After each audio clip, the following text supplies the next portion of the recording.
All right, story time. Okay.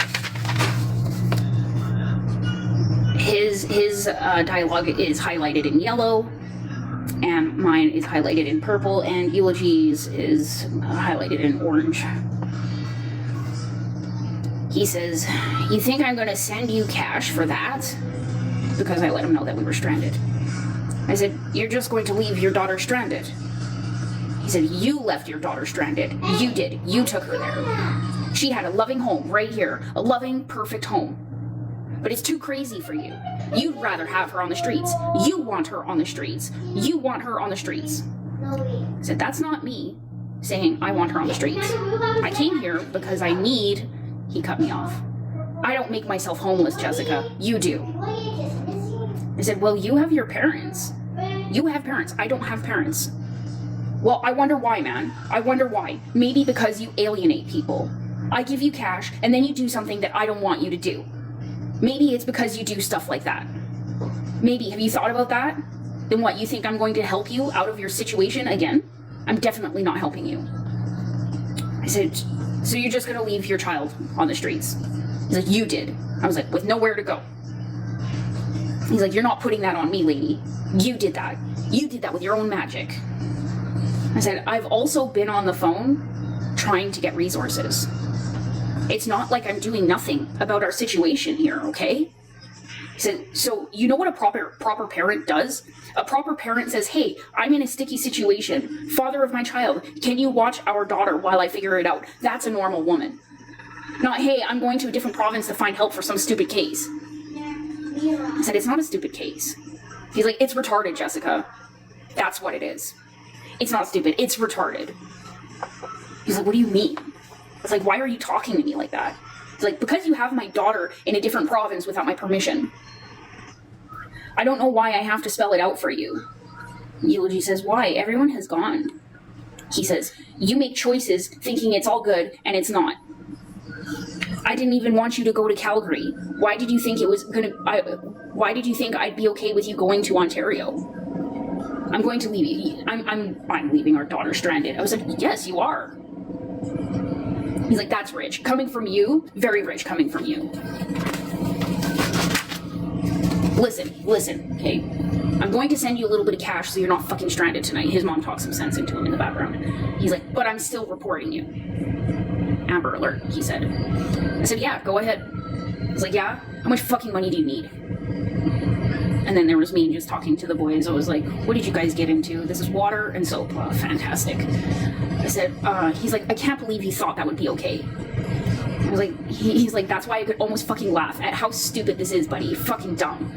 And then Eulogy says, "Mom, this place is already closed." He's like, "I don't know where you get these ideas from."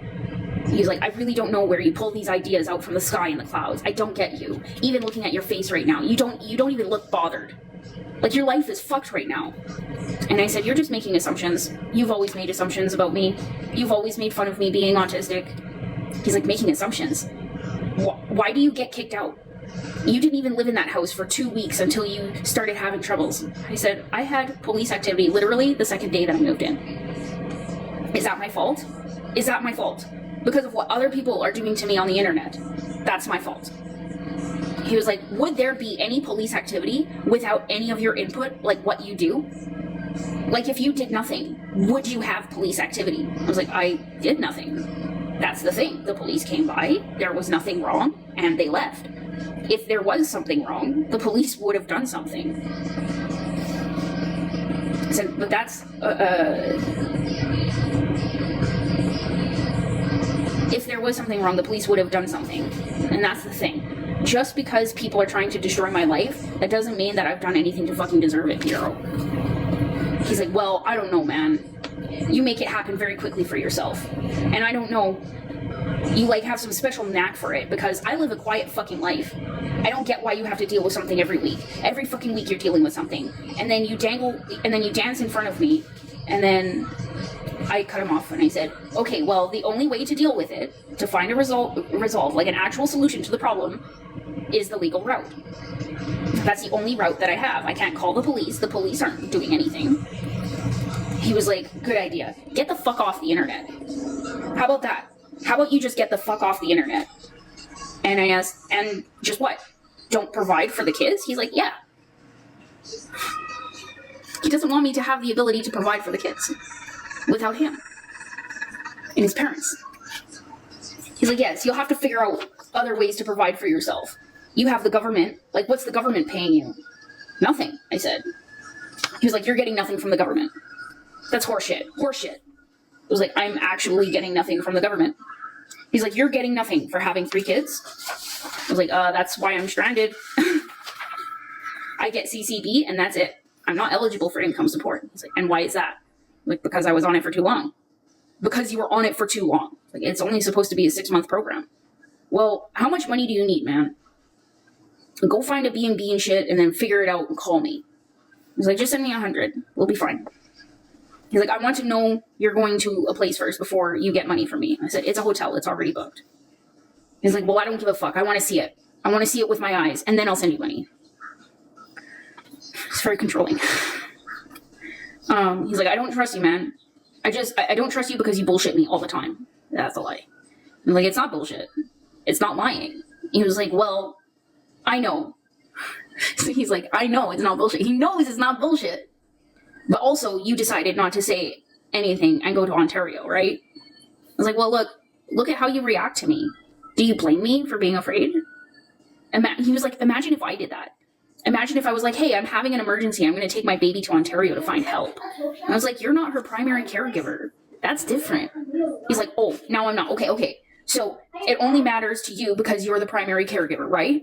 Not because, like, you're the mother or the father. Like, father doesn't matter, right? In your eyes, the father doesn't matter. But it's funny to you always, and then the video cuts off. So he told me, like, I'm talking bullshit, and then he acknowledges that it's not bullshit at the same time.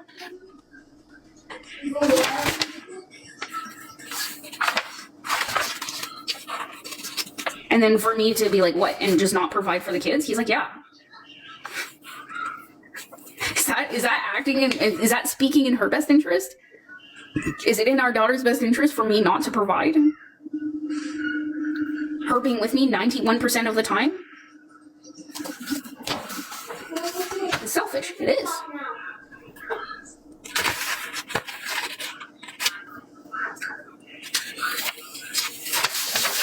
Was he always as selfish? Yeah.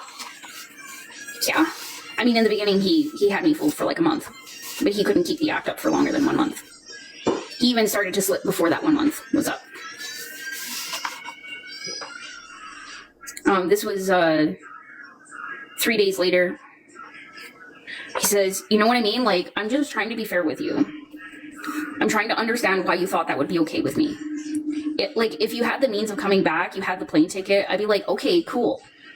I wouldn't even care if you had a plan set out like, oh, I'm going there and coming back.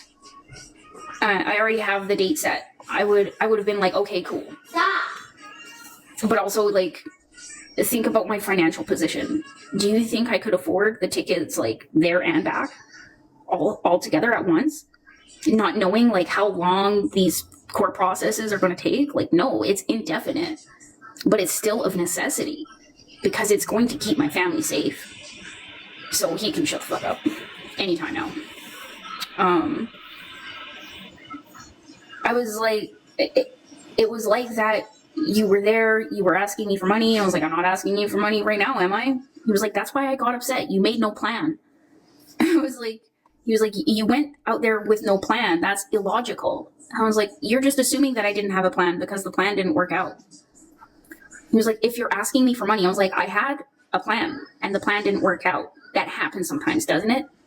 He's like, okay, but what this is I mean, though, right? If it's going to cost me, you should tell me your plans. If it's going to cost me money, you should tell me your plans. So he wants to be able to control my plans if he's going to help financially in any way. He needs to know what I'm doing, where I'm going, what the plan is, where I'm staying. No, that's called economic abuse. It's a part of coercive control. Right? And then the eulogy's like, Daddy, I keep messing up my drawing. He was like, even if it fails. I was like, I reached out for every goddamn resource I could find before calling you. Like, he was the absolute last resort. He was our absolute last resort. I turned to the city of Ottawa before reaching out to him and asking for help. I reached out to every fucking shelter and the city of Ottawa. And when all of that failed, only then did I reach out to him. He was like, you just left. Like, he's not even thinking about, like, the fact that I did plan my trip. I did. I planned it. I just didn't tell him the plan because I knew he would do everything in his power to stop me. And it wasn't in the best interest of my entire family unit for him to stop me. We were not safe in Alberta. Okay, if my landlord, if everywhere I'm living, I'm running into this problem, chances are if I find a new place, it's going to be there too. It's going to follow me everywhere until I'm able to do something about it legally. And if the only resource that I have in Edmonton to deal with it legally turns me away because of conflict of interest, that means I have no resources where I live to help me resolve the issue that keeps resurfacing. Okay? So we were ultimately just like facing homelessness, and it was absolute despair for us. And then on top of that, we had threats of vigilante actions from the community. Bombarded with police presence, bombarded with the Ministry of Children and Family Services at our door. All because of people, other people's actions.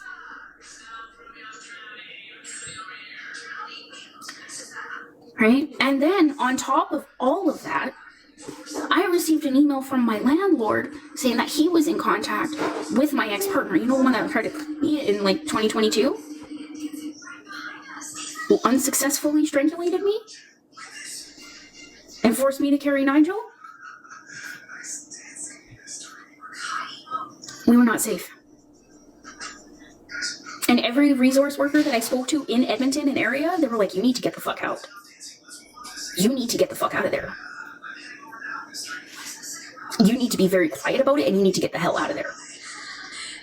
So it is. Right? If landlords and neighbors alike are willing to conduct themselves in this type of activity, this level of stalking, it's not safe.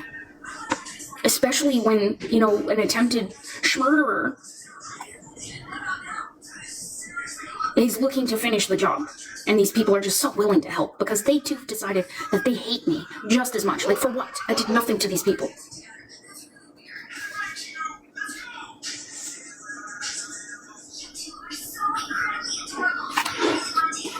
Yeah, so I'm done reading that verbatim, but it is what it is.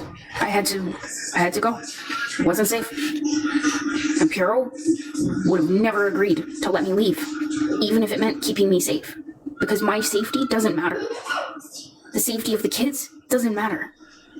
His convenience, that's what fucking matters. Keeping his parents happy, that's what matters. Right? The fact that I left him for another man and then got pregnant and then got assaulted, that's my fault, according to him. It's my fault. Everything bad that happens to me is my fault. And I'm so fucking sick of hearing it from him. You know? The people that are bullying me on the internet, that's my fault, according to him, because I put myself out there. And I just am the way that I am, and people don't like me, and that's my fault. Like, no, it's not. It's not my fucking fault that people are shit. You don't fucking use their goddamn brains. That's not my fault. Now, if I listen to him and I stay and something happens to me or something happens to the kids, that's my fault. That's absolutely my fault. If I stay to convenience him and something happens to me, that's my fault. And I wasn't willing to do that. I wasn't willing to stick around and wait for something bad to happen to me.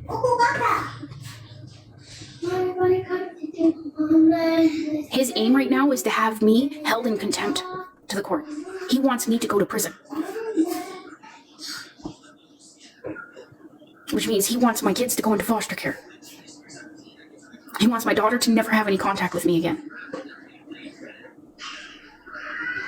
He wants to offer supervised visitation. In other words, I'll never fucking see her again. If it's left up to him, if it were really up to him, she wouldn't be native. Mommy, there's no more milk. Oh no, you drink all the milk? Yeah, now we have to make a juice. Okay, well, you can wait for mommy to pour that juice out for you. One juice in a cup, a green cup. Not the poopy one. Why would I give you a poopy cup? No, don't. How do I like the bagged milk? I mean, it's alright. If it's opened correctly, the kids sometimes try to open the bags with their teeth and it goes all over the fucking place. I do remember bagged milk from childhood. Mommy, pizza's so yummy. Mommy, pizza's so yummy. Pizza's so yummy, I agree, son.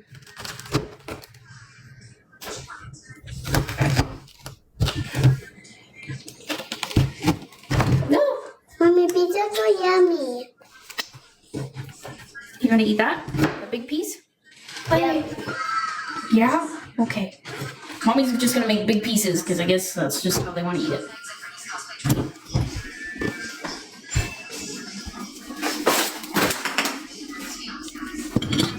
Okay, Lucifer, and eulogy to the table. I want some. You're gonna sit at the table and eat because you have to. That computer is not more important than your nourishment. Yeah, I'm gonna sign off and make sure these kids eat. It's been a day. It's been rough. Especially getting home. I nearly shit myself. Can I have a drink? Pizza. The move is only temporary, by the way. I'm not here for good. I mean, I'm here, like, it's good. But, but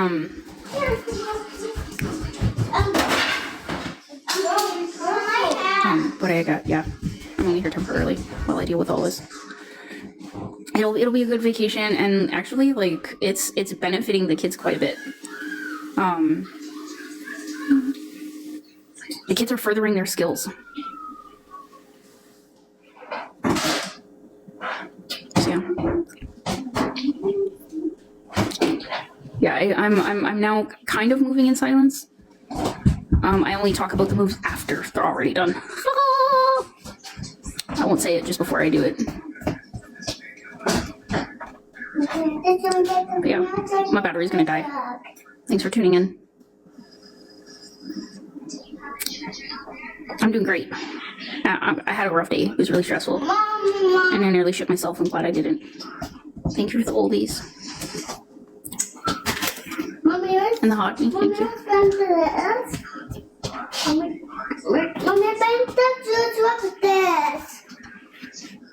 By the way, if you don't show your face, like, even if you're part of my fan club, I'm suspicious of you.